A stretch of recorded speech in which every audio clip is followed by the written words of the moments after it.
Bismillahirrahmanirrahim. Assalamualaikum warahmatullahi wabarakatuh. Pertama-tama marilah kita panjatkan puji dan syukur kehadirat Allah Subhanahu wa taala serta salawat dan salam semoga tercurah limpah kepada junjungan kita Habibana wa Nabiyana Muhammad sallallahu alaihi wasallam. Kami mengucapkan terima kasih kepada dosen pengampu mata kuliah Diagnosis Kesulitan Belajar Ibu Tuti Alawiyah MPD serta kepada rekan-rekan semua yang berkenan untuk menyimak presentasi kelompok kami pada hari ini. Adapun kelompok kami yang beranggotakan Teh Yeni Marlina dan saya sendiri Ainun Zakia, Teh Dida Rosida, kemudian ada Apalhan Azmi, ada Teh Desri Anggun Solihat, dan juga ada Teh Rika Nur Azizah.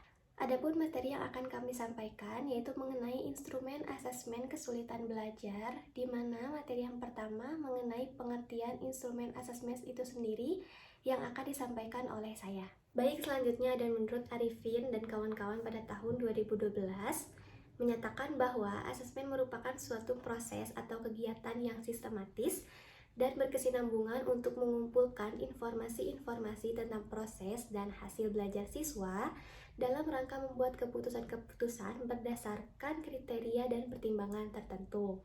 Selanjutnya ada menurut Sugiono tahun 2008 menyatakan bahwa instrumen yang valid itu berarti instrumen yang digunakan untuk mendapatkan data yang valid. Jadi, instrumen tersebut dapat digunakan untuk mengukur apa yang seharusnya diukur. Jadi, lebih sesuai seperti itu. Kemudian dapat ditarik kesimpulan bahwa asesmen itu adalah alat ukur yang digunakan untuk mengumpulkan informasi-informasi tertentu dari individu, baik itu mengenai proses, hasil belajar, atau suatu hal lain yang disertai dengan aspek-aspek tertentu. Assalamualaikum warahmatullahi wabarakatuh. Di sini saya akan memaparkan materi yang selanjutnya, yaitu tentang tujuan asesmen. Tujuan asesmen yang ingin dicapai terkait dengan dilakukannya asesmen di sekolah terhadap siswa yang memiliki kesulitan atau hambatan dalam proses belajar, khususnya bagi anak-anak yang berkebutuhan khusus. Di sini ada 5 tujuan dilaksanakannya asesmen bagi anak yang berkebutuhan khusus. Yang pertama itu penyaring kemampuan anak. Penyaring kemampuan anak ini yaitu untuk mengetahui kemampuan anak pada setiap aspek. Contohnya itu bagaimana kemampuan bahasa anak, kognitifnya, kemampuan gerak atau penyesuaian dirinya. Yang kedua itu ada mengklasifikasikan, penempatan, dan penentuan program. Yang ketiga yaitu ada penentuan arah dan tujuan pendidikan. Jadi ini itu terkait dengan perbedaan klasifikasi berat ringannya kelainan yang disandang seorang anak yang berdampak pada perbedaan tujuan pendidikannya. Nah, yang keempat itu adalah pengembangan program pendidikan yang diindividualkan yang sering dikenal sebagai individual educational program, yaitu suatu program pendidikan yang dirancang khusus secara individual untuk anak-anak yang berkebutuhan khusus. Nah, jadi yang terakhir itu adalah penentuan strategi, lingkungan belajar, dan evaluasi pembelajaran. Terima kasih. Baik, di sini saya akan menjelaskan tiga fungsi asesmen. Yang pertama, fungsi screening atau penyaringan, yaitu untuk mengidentifikasi peserta didik yang kemungkinan mengalami problem belajar. Terus yang kedua, fungsi perencanaan belajar individu, yaitu agar diperoleh gambaran berbagai potensi maupun hambatan yang dialami peserta didik. Dan yang terakhir, fungsi monitoring kemajuan belajar, yaitu memberikan masukan untuk perencanaan program, memberikan masukan untuk keputusan tentang kelanjutan atau perluasan dan penghentian, atau memperoleh informasi tentang faktor apa yang dapat menghambat dan mendukung proses atau kegiatan tersebut. Sekian. Bismillahirrahmanirrahim. Yang selanjutnya yaitu jenis-jenis asesmen.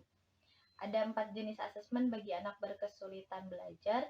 Yang pertama asesmen perkembangan, yang kedua asesmen akademik, yang ketiga asesmen non-akademik, dan yang keempat asesmen formal dan informal. Yang pertama, asesmen perkembangan. Nah, asesmen perkembangan ini suatu proses pengumpulan informasi tentang aspek-aspek perkembangan anak yang diduga secara signifikan berpengaruh terhadap prestasi akademiknya. Program pembelajaran akademik dapat berjalan dengan baik apabila anak telah memiliki kesiapan atau kematangan sesuai dengan irama perkembangannya. Aspek-aspek asesmen perkembangan ini meliputi gangguan motorik, gangguan persepsi, gangguan perhatian, gangguan memori, hambatan dalam orientasi ruang, hambatan bahasa, hambatan pembentukan konsep, dan mengalami masalah perilaku. Yang kedua yaitu asesmen akademik. Asesmen akademik ini adalah suatu proses yang dilakukan untuk mengumpulkan data atau informasi yang berkenaan dengan kondisi aktual kemampuan akademik anak.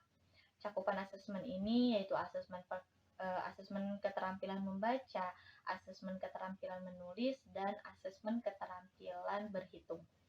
Yang ketiga, asesmen non-akademik atau bisa disebut juga dengan asesmen kekhususan ya. Nah, asesmen kekhususan ini yaitu proses pengumpulan informasi tentang kondisi anak berkebutuhan khusus yang meliputi kondisi kelainan, kemampuan yang telah dikuasai, dan kesulitan atau hambatan yang dialami untuk pertimbangan membuat keputusan tentang kebutuhan yang diperlukan. Dan juga untuk mengembangkan potensi yang dimiliki dan mengurangi dampak kondisi kelainannya. Informasi ini digunakan untuk membuat pertimbangan dan keputusan dalam penentuan program layanan kompensatori bagi anak berkebutuhan khusus. Yang keempat, asesmen formal dan informal. Asesmen formal yaitu tes standar yang telah dibakukan.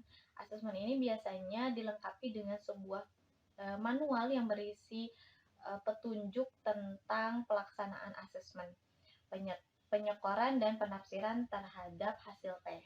Contoh dari asesmen formal ini yaitu aspek yang diukur prestasi akademik, kemampuan motorik anak, kemampuan auditor, dan kemampuan konsep dasar. Yang selanjutnya yaitu asesmen informal. Nah, asesmen informal ini yang dibuat oleh guru sesuai dengan konteks pembelajaran di kelas. Asesmen informal ini dilaksanakan oleh guru setelah selesai pembelajaran. Dan guru menggunakan tes yang terdapat dalam buku ajar atau kurikulum sesuai dengan kurikulum. Teknik pengukuran pengukuran asesmen informal ini seperti observasi, analisis sampel kerja, analisis tugas, inventory informal, daftar cek, skala penilaian, kuesioner, dan wawancara. Terima kasih dari saya, dicukupkan sekian. Baik, selanjutnya saya akan membahas materi mengenai langkah penyusunan instrumen. Nah, dalam penyusunan instrumen asesmen terdiri dari dua jenis, yaitu instrumen tes atau tugas yang harus dikerjakan dan instrumen penelitian. Adapun tahapan atau langkah-langkah dalam penyusunan rancangan instrumen sebagai berikut. Langkah pertama yaitu memahami dan menentukan ruang lingkup serta urutan keterampilan yang akan diasesmen terkait dengan kompetensi pembelajaran siswa dalam bidang pembelajaran tertentu dan keterampilan yang dikuasai oleh siswa. Langkah kedua yaitu menetapkan perilaku yang akan diasesmen atau diukur melalui langkah-langkah sebagai berikut. Poin pertama yaitu memilih salah satu komponen yang akan diprioritaskan. Poin kedua menentukan subjek yang akan diakses. Poin ketiga menetapkan tujuan. Poin keempat menentukan teknik yang akan digunakan. Selanjutnya adalah langkah ketiga, yaitu menentukan kisi-kisi dari bidang yang akan diakses untuk mempermudah dalam membuat soal-soal atau tugas yang harus dikerjakan siswa dengan langkah-langkah sebagai berikut. Poin pertama yaitu membuat pemetaan materi yang akan diakseskan. Poin kedua, menentukan soal dan atau butir soal yang akan digunakan. Poin ketiga, menentukan jumlah keseluruhan soal pada setiap bagian yang akan diakseskan. Poin keempat, menyusun kisi-kisi instrumen.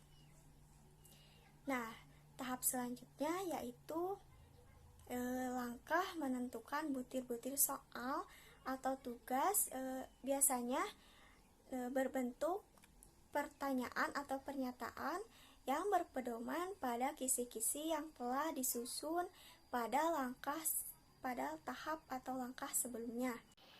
Assalamualaikum warahmatullahi wabarakatuh. Nama saya Dida Rosida, NIM 19010151. Terima kasih kepada moderator yang sudah memberikan kesempatan untuk melanjutkan presentasi ini. Dan di sini saya akan mencoba untuk menjelaskan pengembangan instrumen asesmen. Jadi dalam pelaksanaan pengembangan instrumen itu, setelah kita mengumpulkan data dan kita menganalisis data tersebut, kemudian kita tentukan variabelnya. Jadi apa variabel atau aspek apa yang akan kita jadikan fokus yang menjadi karakteristik dari kesulitan belajar tersebut.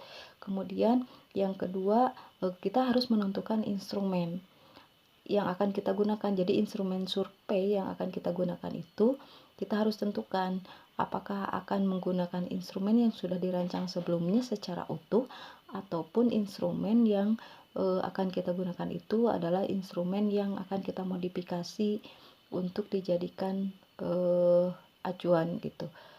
Nah, di sini ada penekanan kalau misalkan kita menggunakan instrumen yang sudah dirancang sebelumnya secara utuh tanpa kita modifikasi lagi, maka kita harus meminta izin terlebih dahulu kepada yang membuat rancangan tersebut. Kemudian yang ketiga, instrumen dikembangkan dengan berbagai bentuk pernyataan dan diberikan kolom jawaban atau diberikan jawaban itu minimal 2 atau lebih. Contohnya jawaban iya dan tidak, atau jawaban sesuai, tidak sesuai, kurang sesuai, atau sangat sesuai, ataupun jawaban setuju, kurang setuju, tidak setuju, atau sangat setuju. Dan kemudian di sini juga yang keempat itu pernyataan dibuat bervariasi dan dikembangkan harus berdasarkan standar pengembangan instrumen yang yaitu uji validitas. Jadi kemudian yang selanjutnya yaitu pernyataan dibuat bervariasi dan dikembangkan sesuai atau berdasarkan standar dari pengembangan instrumen yaitu validitas dan realitas dan reliabilitas.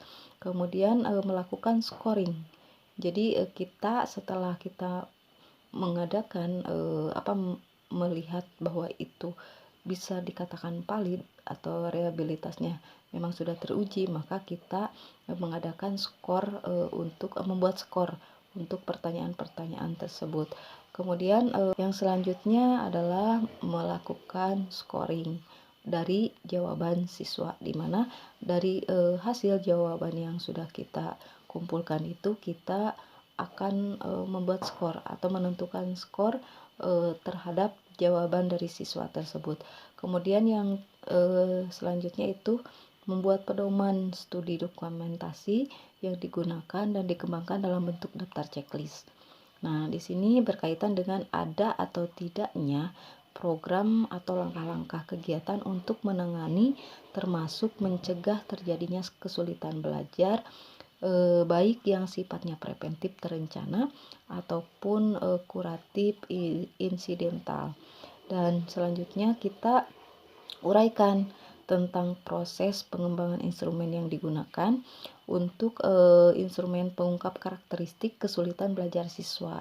Nah, berikut uraian pengembangannya mulai dari konstruk definisi operasional, variabel itu sendiri, kemudian karakteristik kesulitan belajar siswa, pengembangan kisi-kisi dan penelitian untuk dilakukan uji empirik, dan itu yaitu dengan menguji validitas dan reliabilitasnya.